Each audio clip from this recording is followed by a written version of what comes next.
Desde Panamá hasta México. Sígale el pulso a la información mesoamericana desde la visión de los movimientos sociales. Informativo Voces Nuestras, una producción de la Asociación Voces Nuestras. Hola a todas las personas que hoy nos escuchan. Les damos la bienvenida a la emisión número 832 del informativo mesoamericano Voces Nuestras. Este es un espacio donde resuenan las voces de los movimientos sociales de Mesoamérica, conectando nuestras realidades, luchas y resistencias. Yo soy Génesis R. Cruz y estoy muy emocionada de estar aquí de vuelta para traerles las historias más relevantes de nuestra región, desde Panamá hasta México. Un enorme agradecimiento, como siempre, a nuestra red de corresponsales que nos mantiene al tanto de las acciones y luchas de los movimientos sociales en cada rincón de nuestros territorios. Y por supuesto que un fuerte abrazo a las organizaciones y radioemisoras aliadas en todo el continente que nos siguen abriendo sus espacios para compartir esta producción. Sin más, vamos directo a los titulares de esta semana.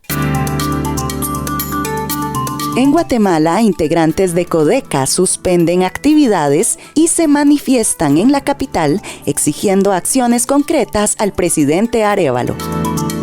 En Nicaragua, organizaciones presentarán datos de la violencia que sufren las comunidades indígenas ante la Comisión Interamericana de Derechos Humanos. En México, presos políticos de El Oxochitlán son liberados y el caso de Miguel Peralta es enlistado por la Suprema Corte de Justicia. En El Salvador, el costo de la vida aumenta $500 debido al alza del 200% en los precios de los alimentos. En Costa Rica, enciende tu llama, Ilustra. En Guatemala, peritajes, elementos científicos de prueba en el caso genocidio Ixchil. En Panamá, comunidades y ecologistas abogan por una transición energética justa. En México, comunidades de los estados de Veracruz, Hidalgo y Puebla logran la cancelación de una concesión minera. Y en El Salvador, organizaciones salvadoreñas solicitan acción estatal frente al cambio climático. Nos unen nuestros territorios, nuestras historias, nuestras culturas. Informativo mesoamericano, Voces Nuestras.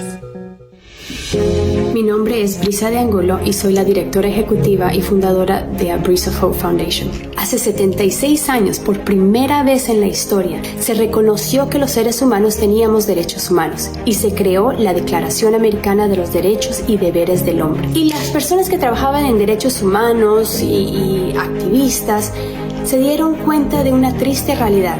Si los artículos no especifican exactamente cuáles son los derechos de las mujeres o de los niños, no iban a ser respetados y no iban a ser considerados como un derecho. Es por eso, 46 años después de que hace la Declaración Americana de Derechos Humanos, se crea la Convención Interamericana para prevenir, sancionar y erradicar la violencia hacia la mujer. Esto fue un logro gigante que por primera vez se reconoce internacionalmente que las mujeres tienen derechos y que los países tienen que tomar acciones políticas y financieras para asegurarse de prevenir, sancionar y erradicar la violencia contra las mujeres. Por eso hoy día queremos celebrar los 30 años de Belém do Pará, porque gracias a esta convención, las mujeres tenemos el acceso de decir cuándo los países están quebrando estas normas y podemos tener recursos para que nos protejan. Gracias a que esos derechos estaban en la Convención do Pará, yo pude ir a la Corte Interamericana de Derechos Humanos, que es la corte más alta de toda la región de Latinoamérica, para decir, el país de Bolivia violó mis derechos. Y pude llevar a Bolivia para tener un juicio donde encontraron a Bolivia culpable y ahora Bolivia tiene que tomar acciones para asegurarse de que lo mismo que me pasó a mí no le pase a otras niñas. Gracias a este esfuerzo, miles de personas que estuvieron detrás de esta convención, muchas de nosotras logramos tener acceso, por lo menos a ser escuchadas. Es una celebración de los 30 años de Belém do Pará, pero también es un llamado a la acción, es decir, nos ha tocado muchísimo poder reconocer que hay ciertos derechos de las mujeres, de las niñas, que son reconocidos a nivel internacional, que nadie tiene derecho de vulnerarlos.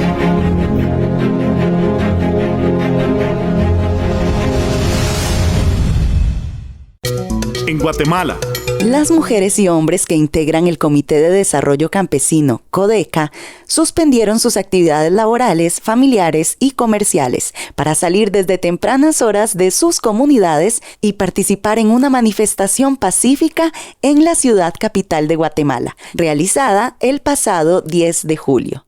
El comité exige al presidente Bernardo Arévalo acciones concretas para mejorar la situación del país. Marco Antonio Hernández Arévalo nos informa desde la Federación Guatemalteca de Escuelas Radiofónicas, FEGER. Diferentes lideresas y líderes de la referida organización campesina se presentaron para brindar sus impresiones al respecto de las condiciones actuales del país. Cientos de demandas de parte de campesinos e indígenas se resumieron en 11 demandas concretas. Escucharemos estas demandas en voz de la lideresa del pueblo Mayamam, Telma Cabrera, quien también es ex candidata a la presidencia de la República de Guatemala. Desde nuestros territorios nos hemos movilizado en 4 puntos, donde iniciamos en el Trébol, Obelisco, Centranorte y la Peri Roosevelt. Es para demostrar nuestro rechazo hacia la falta de políticas de atención hacia los pueblos, porque la situación cada día empeora. Exigimos la renuncia inmediatamente de la fiscal general del Ministerio Público, Consuelo Porras, Rafael Curruchichi, Cintia Monterroso y el juez Orellana. Exigimos que se detengan los desalojos de las comunidades. Exigimos al gobierno de Guatemala que cese la persecución de defensores de los derechos humanos y de la madre tierra. Exigimos al gobierno de Guatemala que baje el precio de la canasta básica. Pedimos al presidente Arévalo que defina si está al lado del pueblo de Guatemala o al lado del cacique y el pacto de corruptos. Exigimos al gobierno de Guatemala que atiende las diferentes demandas de la población en cuanto a servicios sociales, trabajo, tierra, seguridad, salud, educación y un ambiente sano, entre otras. Exigimos al gobierno que nacionalice la energía eléctrica y los bienes y servicios privatizados, no más explotación minera. Exigimos la captura de Jimmy Morales, Alejandro Yamatei, Consuelo Porras, Curruchichi, Cintia Orellana y entre otros exfuncionarios corruptos. Exigimos al gobierno para que convoque a una asamblea constituyente popular y plurinacional originaria desde los pueblos para el buen vivir. Invitamos también al pueblo de Guatemala a sumarse a la lucha para poder construir el buen vivir, construir un Estado plurinacional, ya no más corruptos, arrancar el problema estructural ya que es de raíz. Desde a finales del mes de febrero enviamos un memorial al licenciado Arévalo. En la actualidad nunca ha dado respuesta. Por eso no quisiéramos desesperar a la gente que tenía la esperanza de una democracia o de una primavera. Aquí está la democracia y la primavera del cacife y de los corruptos, porque hacia el pueblo no hay atención, ni siquiera una audiencia da el presidente. Y entonces no tenemos presidente, hay un Estado fallido y corrompido que solo responde al pacto de corruptos y el cacife y a los norteamericanos. Como pueblo somos asamblearios, no somos acarreados. Analizamos, decidimos y el pueblo decidirá sus acciones venideras. Porque aquí estamos desde las luchas de calle. En el 2019 nos dijeron de que bueno, CODECA va a morir. CODECA, aquí estamos más fuerte que nunca y estamos presentes al lado del pueblo de Guatemala. Asimismo, escucharemos las declaraciones de la exdiputada del Congreso de la República de origen maya Mam Vicenta Jerónimo al respecto de estas jornadas de manifestación y de exigencia de derechos. Hay una cantidad de demanda que se ha estado presentando al gobierno de Guatemala actualmente de la situación que se vive en nuestro país, el alto coste de la canasta básica. También el presidente debe de parar los desalojos que se han ido desde los territorios. Pueblo Calchí es el que está más afectado en eso. También exigimos al pueblo, al presidente, la nacionalización de la energía eléctrica, porque esa es una demanda de los pueblos. Actualmente la empresa lo que ha hecho es perseguir, criminalizar a los que defienden derecho, a los que resisten, ¿verdad?, en el tema de la nacionalización de la energía eléctrica. La persecución en contra del movimiento también es un momento que se pare, ¿verdad? Por eso hoy el pueblo de Guatemala está en las calles y seguiremos en las calles. ¿Y qué define el señor presidente en qué lado está? ¿Al lado del pueblo de Guatemala o al lado del cacique? En él está en este momento que se define. Marco Hernández informando desde los territorios. En Nicaragua. La Comisión Interamericana de Derechos Humanos, CIDH, conoció a través de una audiencia la situación de violencia que viven las poblaciones indígenas misquitas y mayagnas en el Caribe norte de Nicaragua. De acuerdo a las organizaciones de derechos humanos nicaragüenses en el exilio, la situación sigue siendo grave en las comunidades misquitas, asediadas por personas no indígenas, conocidas como colonos, quienes llegan en grupos armados a desplazar a mayagnas y misquitos para apoderarse de sus tierras. Manuel Prado, de la Plataforma de Unidad por la Democracia de Nicaragua, desde el exilio, se refirió a esta audiencia ante la CIDH. En este espacio, el Centro por la Justicia y Derecho Internacional, el Observatorio de Pueblos Indígenas y Afrodescendentes de Nicaragua, el Centro de Asistencia Legal a Pueblos Indígenas, la Fundación de Río, la Organización Mundial contra la Tortura y el Instituto Internacional sobre Raza, Igualdad y Derechos Humanos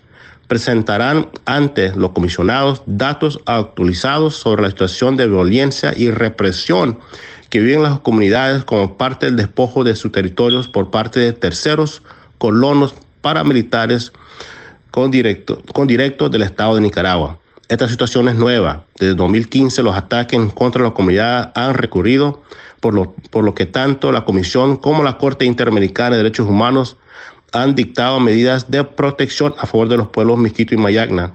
Sin embargo, casi 10 años después de haber dictado estas medidas, la situación continúa siendo grave y, en palabras de los pueblos, se enfrentan a un genocidio. Los pueblos indígenas se encuentran bajo asedio constante. El año pasado el régimen de Daniel Ortega cerró y confiscó 2 radioemisoras misquitas, que eran las de mayor audiencia y penetración en el Caribe Norte. También el régimen mantiene encarcelados e incomunicados a 2 líderes indígenas del partido político Yatama, Brooklyn Rivera y Elizabeth Enríquez, quienes eran diputados del partido indígena Yatama ante el Parlamento Nacional y aún así fueron apresados solo por haber participado en una audiencia sobre pueblos indígenas que fue celebrada en la sede de Naciones Unidas.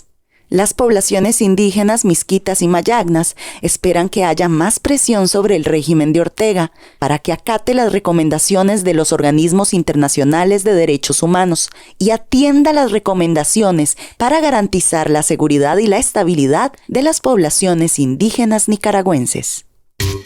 Con la visión de los movimientos sociales. Informativo Voces Nuestras. Hola a todos, el Movimiento de Valientes les trae una noticia emocionante rumbo a la primera conferencia ministerial para poner fin a la violencia contra la niñez en Bogotá, Colombia. Hasta el 8 de noviembre estaremos trabajando en acciones escalonadas para poder llegar a la conferencia ministerial a través de una estrategia.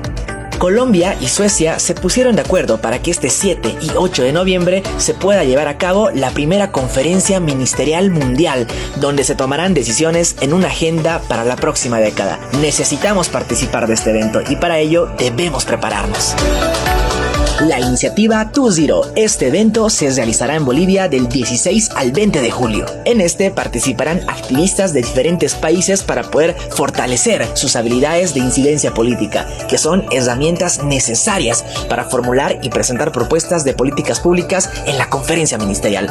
Pero eso no es todo. Nuestra campaña regional del 9 de agosto es parte de nuestra estrategia. Esta campaña, donde todas y todos salimos a las calles en solidaridad con las víctimas de violencia sexual, servirá como una base de apoyo para poder llevar nuestras propuestas al Congreso Ministerial. El evento Tu Zero y la campaña del 9 de agosto están estratégicamente pensadas para reforzarse mutuamente y maximizar su impacto en la conferencia ministerial. Las propuestas desarrolladas en los talleres de Tu Zero se socializarán y respaldarán durante la campaña del 9 de agosto, asegurando que lleguen a la conferencia con una fuerte base de apoyo. No te pierdas de nuestras actividades porque el movimiento de valientes está más unido que nunca. En México, las mujeres mazatecas continúan cosechando libertad. Esta vez, los compañeros Alfredo Bolaños, Fernando Gavito y Francisco Durán fueron liberados tras pasar casi 10 años en prisión por delitos fabricados y en medio de un sinnúmero de violaciones a los derechos humanos. Hoy la lucha continúa, donde la resolución del caso del mazateco y antropólogo Miguel Peralta puede ser la clave para desanudar la judicialización y persecución política contra el pueblo mazateco. Escuchemos el reporte de Neri Chávez y de Mayagüel de Radio Zapote. La lucha por la liberación de los presos políticos de los Ochitlán de Flores Magón, Oaxaca, sigue fuerte, cosechando frutos y enfrentando nuevos retos con organización político-comunitaria.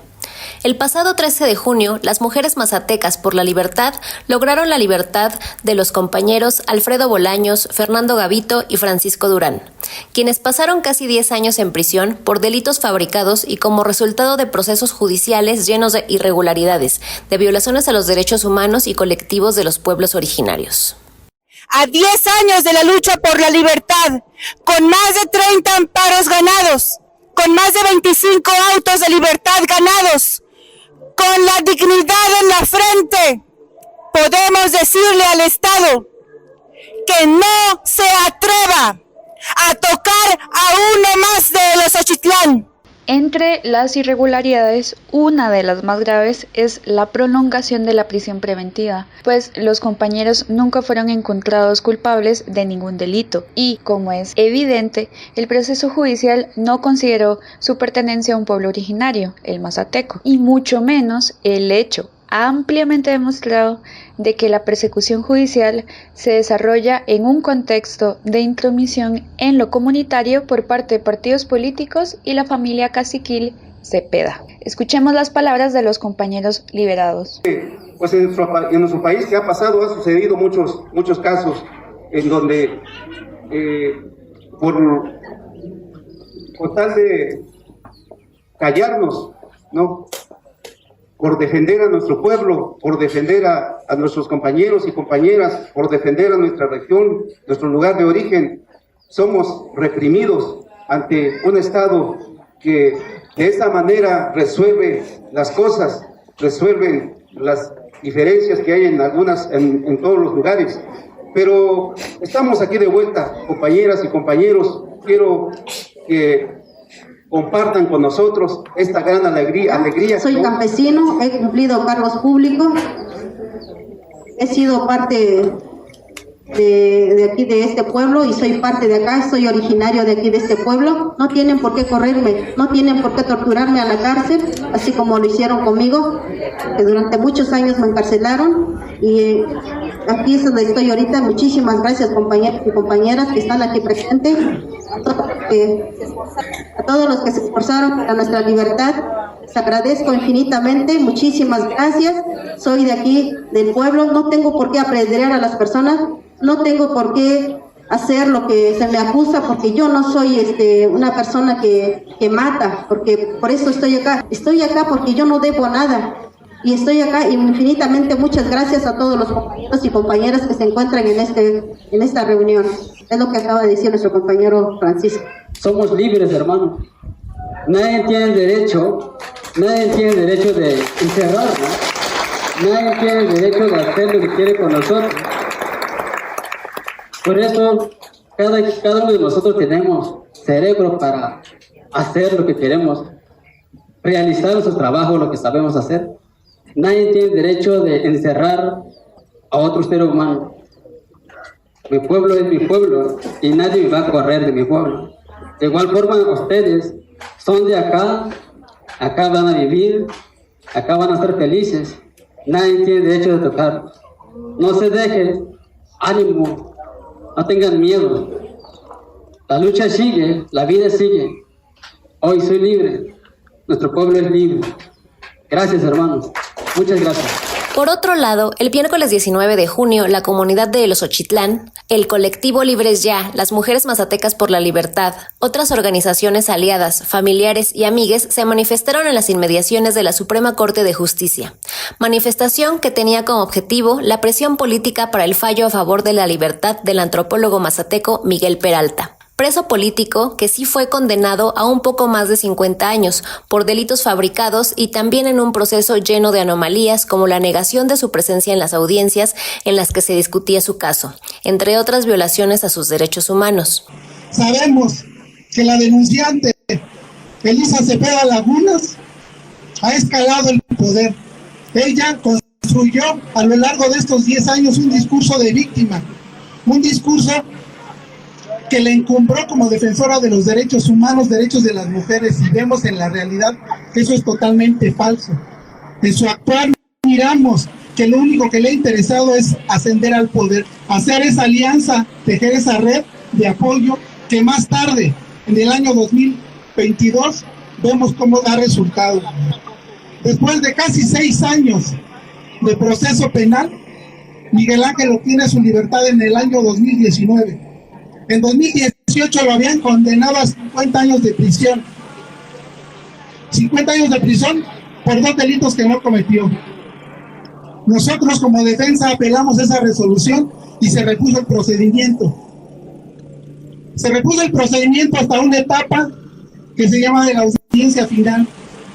Los magistrados que revisaron esa sentencia se dieron cuenta que Miguel no había estado presente en la audiencia final, que es un derecho que tiene todo procesado. Ha sido una contienda desigual porque nos enfrentamos pues a una parte, a la cúpula del poder, y a un pueblo que solo quiere que se le respeten sus derechos. Les decía, Miguel, como procesado, tenía derecho a estar presente en todas sus audiencias, y el juzgado pues utilizaba muchos pretextos para no presentarlo. Entonces el día de su audiencia final él no estuvo presente. Nosotros obviamente al ser condenatorios de resolución, al ser alta, apelamos la sentencia y esto se fue a una sala penal del Tribunal Superior de Justicia del Estado.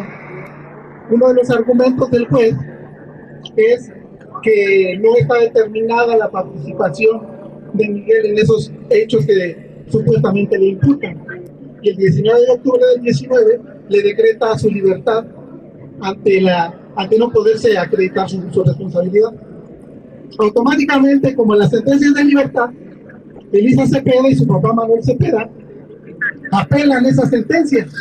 Los magistrados de la sala deciden revocar esa resolución de libertad, es decir, echarla y nuevamente condenar a Miguel a la pena de 50 años. Esa sensación de extrañar todo al mismo tiempo, a mi compañera, a mi familia, a mis amigas, a mis amigos, a mis conocidos, y así no puedo seguir más, pero los aprecio. Gracias por escucharme y nos vemos pronto. Salud y anarquía.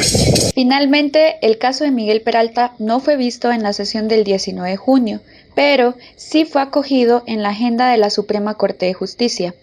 Aunque por ahora ya no hay presos, las personas liberadas continúan un proceso jurídico, además de existir aún persecución política para otras personas de El Xochitlán. Esta fue una nota de Mayagüel de Radio Zapote y Neri Chávez para Voces Nuestras. Nos han querido exterminar, nos quitaron la tierra, nos han querido dominar, nos hicieron la guerra. Para obligarnos a callar cortaron nuestra lengua, pero crecemos como flores en la primavera. Nos tomamos las calles porque son nuestras. En El Salvador. El costo de la vida en El Salvador ha aumentado en más de $500 debido al incremento del 200% en los precios de los alimentos, lo que dificulta la compra de productos básicos para la mayoría de la población que percibe el salario mínimo. Además, los precios de las verduras y hortalizas no han disminuido en los mercados, a pesar de las amenazas del presidente contra los vendedores que especulan con estos productos esenciales. Vamos a escuchar la información en una nota de nuestro compañero Alfredo Carías desde El Salvador. Dólar papa, $1, tomate $1, la bolsada de tomate $1, aguacate 3 por el dólar, 3 aguacates por el dólar. $1 la bolsada de tomate, $1 chile, $1 papa, $1 tomate, $1 la bolsada de tomate $1, aguacate 3 por el dólar, 3 aguacates por el dólar. Y las habichuelas no se pueden comer. Una libra de arroz, una cuarta de café. Saludos, audiencia de Voces Nuestras. Soy Alfredo Carías, corresponsal en El Salvador. Hemos venido a hacer un sondeo de opinión con vendedores y vendedoras y consumidores y consumidoras al mercado central en El Salvador. Blanca Ramírez. Blanca, cuénteme, ¿cómo está usted los que están vendiendo acá, todo el producto? Todo esto son dólares. La bolsa vale cuesta $1. Pero si le puede decir a la gente qué es lo que está vendiendo, por favor. Dólares de papa y dólares de cebolla. Y Blanca, ha habido un fenómeno en Centroamérica, dicen que ha aumentado el costo de los alimentos en general. La papa la está encontrando a 120, 140 el quintal. ¿Y hace 2 semanas cómo estaba? A 100. Pues ha subido bastante. La inflación es general. La inflación azota el mundo, pero el que tiene dinero compra siempre más y más. El mercado central en El Salvador es considerado uno de los mercados donde la gente considera accesibles o cómodos los precios de los productos de la canasta básica, verduras, hortalizas, granos básicos. ¿Qué ha venido a comprar ahora aquí en el mercado? Pues fíjense que he venido a comprar de todo, he venido a comprar todo lo básico pues que uno ocupa en la casa, pues las verduritas. ¡Dólares, amor, dólares! ¿Y cómo ha encontrado usted ahora el precio de los productos? Pues fíjense que gracias al Señor que se ha mantenido. Yo siento que se han mantenido los precios porque estaban diciendo en las noticias de que las papas estaban caras y yo le he comprado siempre a $1. El tomate igual lo he comprado a $1. O sea, no sé por qué es que dijeron lo contrario, pues, porque viniendo uno comprueba aquí con hechos de que sí, las cosas están iguales. He venido a comprar la verdura, pero bueno, lo primero que es darle gracias a Dios porque aunque sea caro, pero ay, ¿verdad? Sí está alto los precios, pero no para, como dicen las noticias, porque yo hoy que vine, pues no está como dicen, ¿verdad? Pero no, es mejor vivirlo que solo oírlo, ¿verdad? Pero para mí sí está cara, la verdura sí ha subido bastante, ¿verdad? Porque lo que se compraba con $15, ahora se compra con $25, $30. Sin embargo, ahora, vendedores y vendedoras han manifestado que se ha incrementado fuertemente el precio de las hortalizas, las verduras y los granos básicos. Yo me llamo Rosa Carballo y pues nosotros vendemos variedad en el sentido de que vendemos remolacha, vendemos limones, vendemos brócoli, vendemos repollo, vendemos papa, tomate.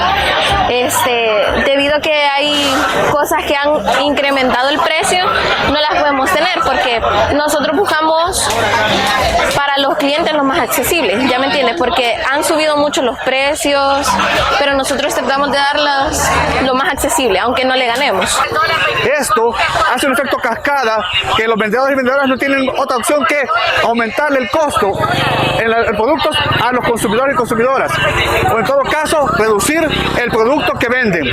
Siempre hemos vendido dólares, mi amor, siempre hemos vendido los dólares, con la diferencia de que hoy están más pequeñas las bolsas, menos productos. ¿Te destacaron? El pan, los zapallos italianos, los tomates, las betarragas, las acelgas, espinacas, las cebollas y el arroz. Nos hemos venido a la Tiendona, el principal mercado de abastecimientos de todos los mercados de la capital salvadoreña. Hemos venido a corroborar si se ha incrementado o no parte de lo que es los insumos de la canasta básica, como son verduras y hortalizas y algunos granos básicos. Brian Salmerón, ajo, jalapeño, es lo principal que vendo. Brian, estaba diciendo que sí, en verdad se ha incrementado el costo de los productos aquí en el mercado. En el caso de jalapeño se ha aumentado, ya vienen de los camiones con un costo bastante elevado. Pues esta semana que el precio subió un poco más, se ha puesto entre 1.50 a 1.25 la libra, lo que normalmente sería 3 coras la libra de jalapeño. Mi nombre es Ismenia del Carmen Mariana Maya. Nosotros tenemos más de 20 años de vender aquí en el mercado mayorista La Tiendona. Nosotros nos dedicamos a vender papa por mayoreo. Y pues fíjese que para nosotros ha sido muy difícil pues esta temporada porque lamentablemente por las lluvias se ha perdido muchas cosechas y eso ha hecho que los alimentos suban de precio. El Salvador es uno de los países de Centroamérica más afectado por el alto costo de los alimentos. Los precios de los alimentos se han incrementado exponencialmente en comparación como países de Guatemala, Honduras y Nicaragua. Esto a raíz de que El Salvador es un país importador de alimentos y ya no es productor nacional de su propia comida. Además, las lluvias han afectado los pocos cultivos que se cosechan en este país, así como también la especulación en los mercados ha afectado tanto a los vendedores y vendedoras como a los consumidores y consumidores. Y esto terminará mal en este país centroamericano ante la falta de políticas públicas que le hagan frente y que frenen el incremento de los alimentos en este país centroamericano. Informó para Voces Nuestras desde El Salvador, Pedro Carías. Por la mañana yo me levanto, no me dan ganas de ir a trabajar. Subo a la combi y voy observando que toda la gente comienza a pasar. Por la avenida va circulando el alma obrera de mi ciudad. En Costa Rica. Hoy les vamos a compartir la segunda cápsula de la serie Enciende tu llama, un recorrido a través de iniciativas del activismo gráfico en Costa Rica. Esta serie de 3 capítulos aborda el activismo político mediante expresiones gráficas de protesta realizadas por mujeres, feministas y disidencias organizadas. Es una producción de Jennifer García Prado, realizada como parte de su trabajo final de graduación de la Maestría en Estudios Latinoamericanos de la Universidad Nacional de Costa Rica, con la dirección y apoyo técnico de Génesis R. Cruz. En esta entrega conoceremos a MM Ilustra, quien usa su talento como ilustradora y diseñadora para generar contenido por los derechos humanos de las mujeres y de las personas de la comunidad LGBTIQA+.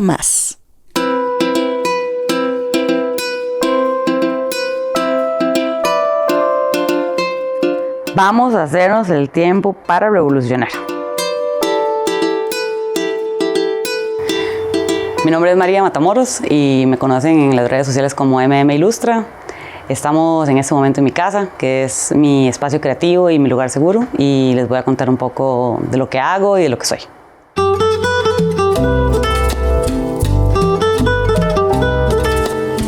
Siempre me ha gustado dibujar y desde que soy pequeñita me ha gustado como ir en contra de las reglas. Entonces, obviamente creo que a una como mujer le dicen como que tiene que seguir ciertos patrones y que se tiene que comportar de cierta forma o que se tiene que dibujar de cierta forma, que solo se tiene que dibujar lo que ya está inventado. Hace unos años empecé a retomar otra vez lo que es el dibujo. Yo soy publicista, pero diseñadora de corazón, digo, yo siempre lo describo así, y empecé a dibujar cosas que yo tal vez en mi círculo de Instagram no lograba ver, que era un poco de realidades de cuerpos, realidades de la temática gay. Estaba también en un proceso de salir del closet y demás, entonces empecé a visibilizar todo lo que yo no veía visible, por lo menos en mi feed o en mi círculo de amigos, y fue así como empecé a hacer ilustraciones en Instagram.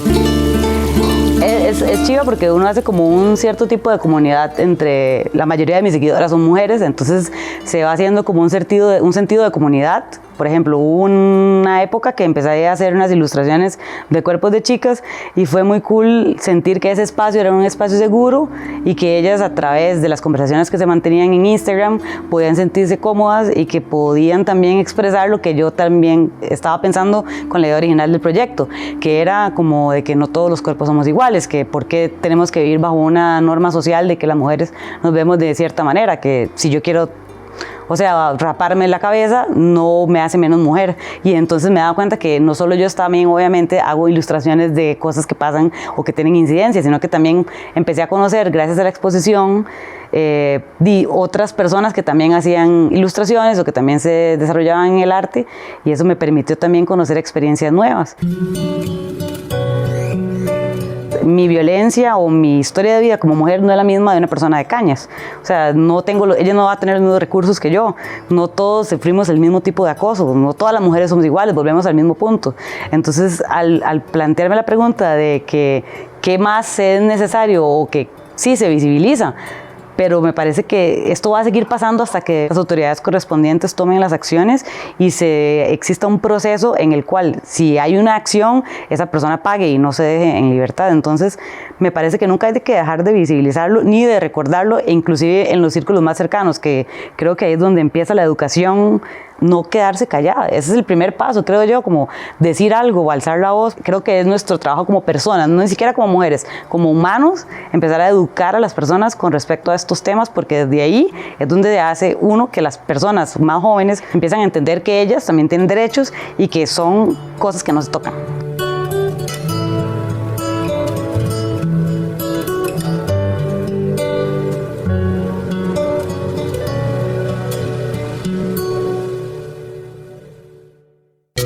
En Guatemala. Durante el juicio por el genocidio Ixil contra el imputado exgeneral retirado Manuel Benedicto Lucas García, el Ministerio Público y los querellantes han presentado diversos peritajes realizados por expertos guatemaltecos e internacionales.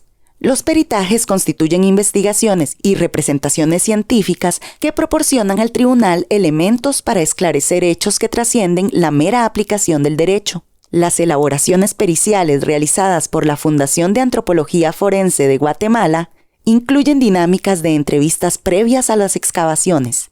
La investigadora Jenny Marisol de León, en su peritaje social del 15 de mayo pasado, mencionó que los testigos relatan en entrevistas denominadas ante mortem lo sucedido, ubicando a los antropólogos y arqueólogos forenses en el lugar de los hechos. Posteriormente, los expertos delimitan el área, llevan a cabo la excavación, analizan y documentan los hallazgos. Durante la presentación pericial del experto en genética forense el 23 de mayo ante el Tribunal de Mayor Riesgo A, el perito Marco David García King ratificó que en el destacamento militar de Xolucinay, ubicado en San Juan Cotzal, se recuperaron 81 osamentas y se obtuvieron los perfiles genéticos. Se han identificado 60 mediante análisis de ADN y faltan por identificar 21. Todos han presentado un 99.99% de coincidencia genética entre los familiares y las osamentas de las víctimas, lo cual prueba científicamente la veracidad de los testimonios de los familiares ante el tribunal. La extracción de osamentas de fosas comunes en el antiguo destacamento militar confirma la responsabilidad del Ejército de Guatemala y del general Manuel Benedicto Lucas García en su calidad de jefe operativo del Ejército de Guatemala a principios de 1982. El abogado auxiliar querellante Francisco Vivar nos ofrece un resumen del escenario del juicio y los elementos periciales que ilustran al tribunal al finalizar la jornada de audiencias número 46. La nota con el corresponsal Herbert Reyes desde Guatemala.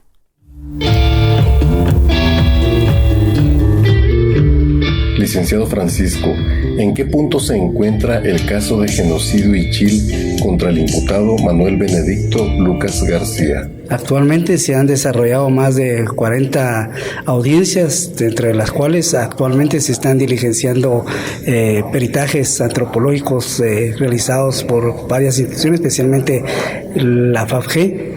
Y pues con ese tipo de peritajes estamos tratando nosotros de, como medio de prueba, pues acreditar científicamente que efectivamente hubieron personas que fallecieron y en algunas ocasiones las causas de la muerte, así como la identificación de las mismas. ¿Qué relevancia han tenido los peritajes que expertos nacionales e internacionales han presentado en las audiencias ante este tribunal? En efecto, no solo peritajes antropológicos realizados por FAG u otras organizaciones, sino que también ha habido otro tipo de peritajes, como hay peritajes militares, hay peritajes sociológicos, hay peritajes especiales, digamos, respecto al derecho internacional. Son varios peritajes que, como bien se dice, pues expertos en esas áreas han venido a ilustrar el tribunal, y eso es lo que se pretende respecto a diferentes temas que, como querella y como parte acusadora, necesitamos acreditar dentro del juicio. Entonces creemos relevante e importante, porque el tribunal, al igual que muchos de nosotros, pues también desconocemos cierta terminología y cierta expertise que manejan los peritos, y pues ellos vienen con todo ese conocimiento a ilustrarnos acá y especialmente al tribunal respecto a estos temas, que finalmente vamos a utilizarlos como medios de prueba para poder comprobar la tesis acusatoria que tenemos. El imputado Manuel Benedicto Lucas García ha manifestado descontento de manera oral cuando se han presentado los peritajes militares. Para la querella, ¿qué significa este tipo de reacción?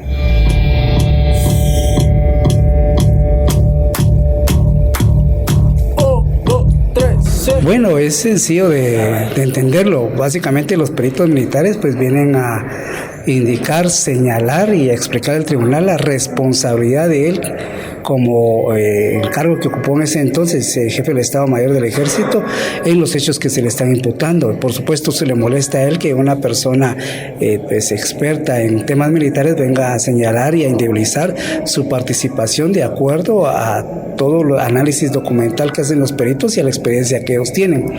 Esas reacciones pues son lógicas en él, porque considera él pues que las personas que vienen acá no son expertas en la temática. Sin embargo, pues de acuerdo a todas las preguntas que se le han hecho a los peritos, pues son personas idóneas con la expertise necesaria para poder ilustrar al tribunal, en este caso, pues la responsabilidad en que se le está indicando al señor Benedicto Lucas.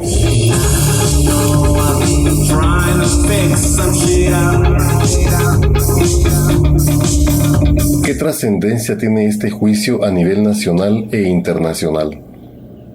Bueno, definitivamente este tema y el caso que se juzga, como lo es el genocidio, desaparición forzada, delitos contra deberes de humanidad que se le está imputando al señor Benedicto Lucas, es un tema que no solo compete a los pueblos de Guatemala, sino que son delitos de trascendencia internacional. Creo importante llamar la atención a la comunidad internacional y que ponga siempre los ojos sobre Guatemala, porque es un hecho que se está juzgando a un tribunal propio de un país. Ya hubieron 2 sentencias que han declarado que en Guatemala sí hubo genocidio. Consideramos importante que esta sentencia también de la misma forma se va a acreditar que sí hubo genocidio. Para nosotros, incluso a la altura que vamos de este debate, consideramos que ya está aprobado este tema. Sin embargo, hay que esperar la sentencia del tribunal en cuanto a que se declare que sí hubo genocidio en primer lugar, y sobre la responsabilidad del imputado, de tal cuenta que nosotros esperamos que el juicio se desarrolle con la normalidad del caso, y probablemente en septiembre esperemos que ya haya una sentencia. Si no, pues hay que tener un poquito más de paciencia. Sin embargo, estamos firmes en seguir desarrollando este proceso y pues como repito, con toda la prueba que tenemos, probar la tesis acusatoria y por consiguiente la responsabilidad del señor Benedicto Lucas García.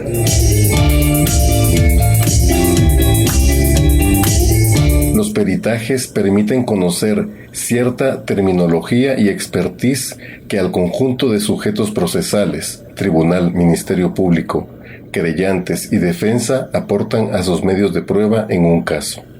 Para el informativo mesoamericano Voces Nuestras, reportó desde la ciudad de Guatemala, Herbert Reyes. En Panamá, la justicia climática busca equidad en la distribución de los impactos y responsabilidades del cambio climático, considerando la responsabilidad histórica y las necesidades actuales de las comunidades afectadas. En Panamá, comunidades y ecologistas trabajan para fortalecer modelos de vida que respeten los ecosistemas como parte de una transición energética justa. Rechazan las soluciones promovidas por intereses empresariales, como el negocio del carbono, que no refleja las necesidades y la lógica ecológica necesarias para enfrentar la actual crisis climática. Vamos con la información con nuestra compañera Dania Betsy Batista Guevara de Radio Temblor Internacional desde Panamá. En Panamá hay comunidades de base y ecologistas que han emprendido una gran cruzada a fortalecer los modelos de vida con equilibrio a los ecosistemas como parte de la transición energética justa y real, sin necesidad de adaptar remedios importados como las falsas soluciones al cambio climático que desde la óptica empresarial han venido promoviendo, como el negocio del carbono y su especulación financiera. Muy lejos del consenso ciudadano y fuera de la lógica y economía ecológica al cual se requiere ante la crisis del clima. La justicia climática está abordando uno de los aspectos muy importantes que los ecologistas aquí en Panamá estamos impulsando, que es la transición energética. Escuchemos al defensor ecologista Olmedo Carrasquilla Águila del colectivo Voces Ecológicas COVEC, quien nos comparte el posicionamiento hacia una justicia climática con derechos humanos. Bueno, ante todo, muchas gracias por la oportunidad. Bueno, a nombre del colectivo Voces Ecológicas queremos compartir pues nuestra óptica a partir de lo que es la justicia climática por los efectos que está padeciendo nuestro planeta y por supuesto los países vulnerables ante los desastres naturales que son producidos por los efectos pues del cambio climático.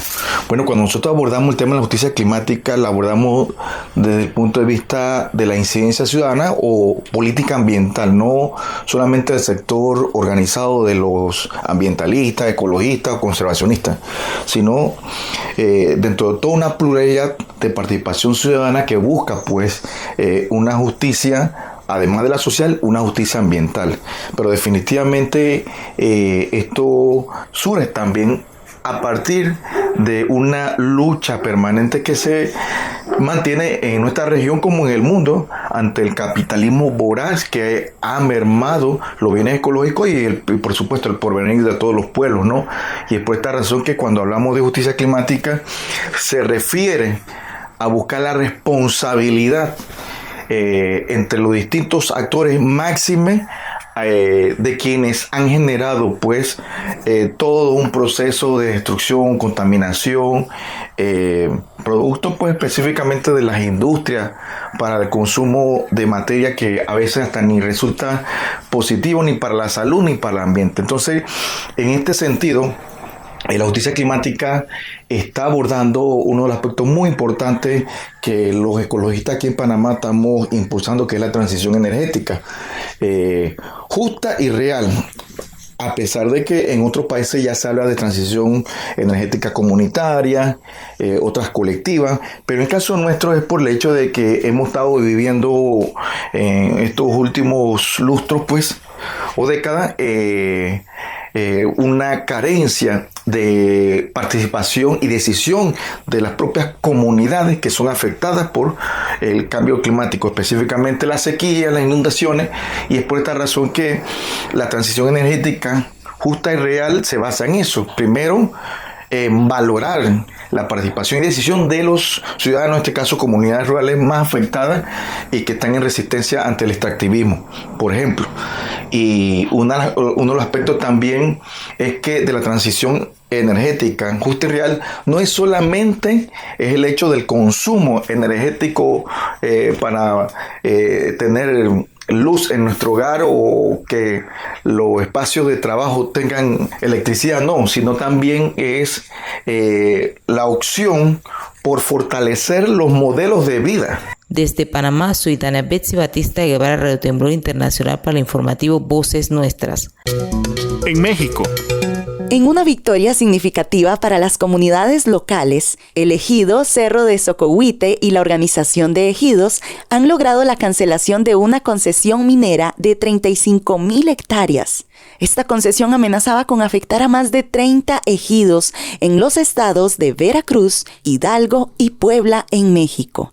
La lucha conjunta de estas comunidades ha sido fundamental para proteger sus tierras y sus recursos naturales, asegurando un futuro más sostenible y justo para las generaciones venideras. Mónica López nos trae los detalles de este importante logro. ¡No a la minería! ¡Sí a la vida! ¡Fuera la mina! ¡No a la minería! ¡Sí a la vida! Llegó un documento al comisariado del ejido en donde pues que quería entrar la empresa La Victoria. Nosotros rápidamente nos pusimos de acuerdo y dijimos no. ¿Quién destruye, contamina la mina? ¿Quién destruye, contamina la mina? En mayo del año 2019, ingenieros y administrativos de la empresa minera La Victoria llegaron a la región de Guayacocotla visitando a los ejidos para presentar su proyecto de exploración. La gente de los ejidos se alarmó porque saben que después de la exploración viene la explotación. La entrada de la empresa minera a la región de Guayacocotla no solo pone en riesgo la calidad de vida de las personas que viven en la zona, sino también amenaza directamente los recursos naturales que por muchos años han sido cuidados por la gente campesina. Minera La Victoria es una empresa que tiene sede en las Islas Bermudas con una oficina en la Ciudad de México. Esta empresa contrató a un despacho de abogados y a una empresa de gestión de conflictos llamada Proa Comunicaciones para realizar trabajo de ingeniería social, en el que intentaron comprar o convencer a autoridades ejidales, así como a organizaciones civiles de la región. Traté de pedirles un documento donde ellos están solicitando ese permiso. Al día siguiente me vinieron a buscar y me trajeron el documento, la solicitud, pero en ese momento por la tarde luego junté a mi gente y pues no, mi gente no está de acuerdo a que se les dé permiso a venir a hacer este tipo de trabajos dentro del ejido. Entonces ya nos pusimos de acuerdo y dijimos no a la minera. ¿Quién destruye, contamina la mina? ¿Quién destruye, contamina la mina? El discurso de la empresa era el de todas las empresas en todos lados, llevar el progreso y el desarrollo a las zonas marginadas, pero a costa de sus recursos y con ganancias millonarias. Los ejidos de la región de Guayacocotla hicieron bloque contra la empresa minera La Victoria y, respaldados por las autoridades municipales y la Secretaría del Medio Ambiente Estatal, todos los ejidos dijeron que no querían a las empresas de explotación de mineral metálico en sus ejidos. Se hizo una reunión aquí en Guayacocotla el 15 de julio en donde estuvimos autoridades, estuvieron los de la empresa La Victoria, donde supuestamente todo es muy bonito, mucho trabajo, mucho dinero, sobre todo mucho dinero. Pero aquí lo que nosotros reflexionamos que el dinero es para ellos. ¿Quién destruye, contamina la mina? ¿Quién destruye, contamina la mina? Asesorados por abogados de la Clínica Jurídica de la Universidad Iberoamericana de la Ciudad de México, el ejido de Socohuite interpuso un amparo como parte de su estrategia de lucha para evitar la entrada de la minería a la región. Lo que vamos a pedir en este amparo es que la concesión fue otorgada violando primero el derecho a la libre determinación, la segunda, violación del derecho al territorio, y la tercera, violación del derecho a la consulta con consentimiento previo, libre e informado. ¿Quién destruye, contamina la mina? ¿Quién destruye, contamina la mina? Este ejido es un ejido pequeño. Un poco más de 40 ejidatarios y ejidatarias son quienes forman este ejido. Pero el hecho de que sea pequeño no logró detenerlos. Queremos que todos los ejidos que hoy están aquí, autoridades de diferentes municipios, que lleven este mensaje a sus comunidades, lo que es la importancia de unirnos y hacer fuerza para que estas empresas no puedan entrar a nuestros ejidos. La lucha de los ejidos de la región de Guayacocotla aún no termina, pues aún quedan concesiones que amenazan al territorio por parte de las mismas empresas. Que actualmente existen más concesiones aquí en nuestros territorios, que son MJSA1, Paola. En ninguna de estas hubo manifestación de impacto ambiental. Las empresas mineras violan el derecho a los pueblos a elegir las actividades de su territorio, el derecho a elegir el tipo de recursos que quieren aprovechar, el derecho a ser consultados para cualquier tipo de proyecto. También violan el derecho a la vida porque presentan manifestaciones de impacto ambiental como trámites, pero sin importar realmente el daño que ocasionarán a la tierra y a la población. Dejar entrar a las empresas mineras a los territorios es dejar entrar a la muerte de nuestros bosques, de nuestra agua, de nuestro territorio y de nuestra vida. ¡Fuera la mina! ¡No a la minería! En El Salvador, Organizaciones salvadoreñas solicitan acción estatal urgente frente al cambio climático y fortalecimiento de la resiliencia de las comunidades. Los daños al ecosistema global demandan medidas urgentes ante los eventos climáticos extremos que ponen en riesgo a especies vulnerables de los ecosistemas, señalan las organizaciones sociales. Proponen además la justicia climática como un derecho humano. Edgar Franco, desde YSUK en El Salvador, nos tiene la información. La Unidad Ecológica Salvadoreña UNES, la Red de Monitoreo Hidroclimático Comunitario y la Mesa por la Sustentabilidad del Agua y del Medio Ambiente MESAMA señalan que ante los eventos del cambio climático es urgente que el Estado salvadoreño impulse alternativas en los territorios para enfrentar la crisis ecológica y climática. Carolina Amaya, representante de la Unidad Ecológica Salvadoreña UNES, manifestó que se necesita generar conocimiento y educación en el tema medioambiental, pues los efectos del cambio climático continuarán afectando al país y al mundo. Por ello, es necesario fortalecer la resiliencia ecológica y la resiliencia climática. Aunque los países más contaminantes, y lo vamos a ver en el desarrollo del foro, cierren sus emisiones de gases de efecto invernadero, el daño al planeta, el daño al ecosistema global ya está hecho y vamos a seguir teniendo este tipo de eventos extremos. Entonces, es necesario generar clima. Para que nos afecten más o nos afecten menos estos eventos extremos, hay necesidad de fortalecer la resiliencia ecológica y la resiliencia climática. Si hay manglares, hay comida. Fíjense que cuántos kilómetros hemos hecho de desasolve en Metalillo. Con 1 kilómetro que se ha hecho de desasolve, de restauración en el manglar de Metalillo, han aparecido especies que no se veían ahí, como el cangrejo violinista. Es decir, estamos hablando de que la acción misma fortalece la reproducción de la biodiversidad porque genera hábitat. No solo pensando en los humanos y las humanas, sino pensando también en el resto de especies con quien compartimos este planeta. Estas organizaciones hacen estas propuestas basadas en su experiencia, ya que en algunos territorios han capacitado a las comunidades para que estén alerta respecto a sus entornos. Noemí Medina, monitora climática de Metalillo Jujutla, explicó que durante las últimas semanas se mantuvieron un monitoreo constante y tomaron acciones en las zonas vulnerables para alertar y evacuar a las personas frente a las intensas lluvias registradas hace semanas. Prácticamente lo normal que tiene que llover en un día es 20 milímetros a 40 milímetros. Si se pasa, ya tenemos que estar alertas prácticamente.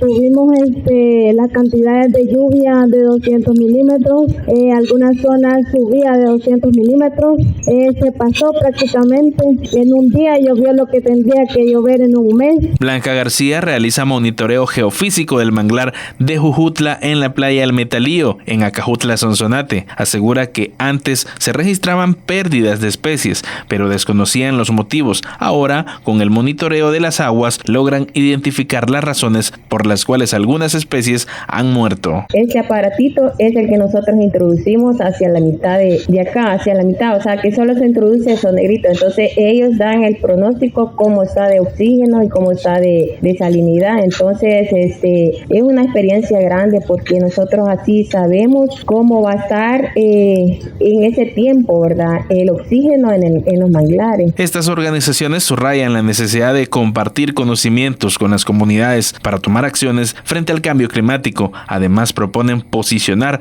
la justicia climática como un derecho. Desde Radio YSUK en El Salvador, para el informativo mesoamericano Voces Nuestras, informó Edgar Franco. Aquí se escuchan las voces de las mujeres y hombres que construyen Mesoamérica día a día. Informativo Voces Nuestras. Bueno, y así concluimos esta emisión 832 del informativo mesoamericano Voces Nuestras. Les agradezco profundamente a todas las personas que nos sintonizaron hasta el final de esta emisión y también a nuestra red de corresponsales y personas colaboradoras en todo el continente. No olviden seguirnos en nuestras redes sociales como Voces Nuestras y visitarnos en nuestro sitio web vocesnuestras.org para acceder a toda la información y recursos educativos disponibles de forma gratuita. Les acompañó en esta emisión Génesis R. Cruz y me despido con un fuerte abrazo a la distancia, con el compromiso, como siempre, de regresar la próxima semana. Hasta entonces. Informativo Mesoamericano Voces Nuestras, una producción de la Asociación Voces Nuestras con el apoyo de la Red de Corresponsales, representantes de medios y organizaciones de Centroamérica y México y el apoyo de Rosa Luxemburg Stiftung y Pan para el Mundo.